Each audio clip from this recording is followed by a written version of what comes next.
পটুয়াখালীর কলাপাড়া উপজেলার লালুয়া ইউনিয়নের হাসনাপাড়া আবাসনে চোরদের দৃষ্টান্তমূলক শাস্তির দাবিতে মানববন্ধন অনুষ্ঠিত হয়েছে।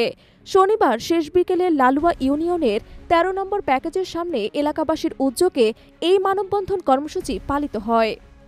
মানববন্ধনে লালুয়া ইউনিয়ন বিএনপির সভাপতি আলমগীর হোসেন, স্থানীয় বাসিন্দা ইজুল হাওলাদার, সুমন গাজী, আলেয়া বেগম এবং শিলা বেগম সহ অনেকে বক্তব্য রাখেন।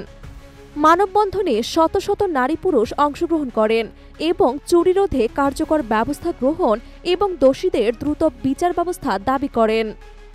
বক্তারা অভিযোগ করে বলেন, বেশ কয়েক মাস ধরে হাসনাপাড়া আবাসনের বাসিন্দাদের ঘরবাড়ি থেকে নিয়মিতভাবে মালামাল চুরি হচ্ছিল। গত ২০ এপ্রিল স্থানীয়দের তৎপরতায় চুরি হওয়া মালামাল সহ ৪ জনকে আটক করে পুলিশের সোপর্দ করা হয়। তবে এই ঘটনার পর চোরদের পক্ষ নিয়ে কিছু আওয়ামী লীগ নামধারী কুচক্রী মহল বিভিন্ন অপপ্রচার চালাচ্ছে বলে অভিযোগ তোলেন বক্তারা। তারা বলেন, চোরদের বিচারের আওতায় এনে দৃষ্টান্তমূলক শাস্তি নিশ্চিত না করলে ভবিষ্যতে পরিস্থিতি আরও উত্তপ্ত হতে পারে।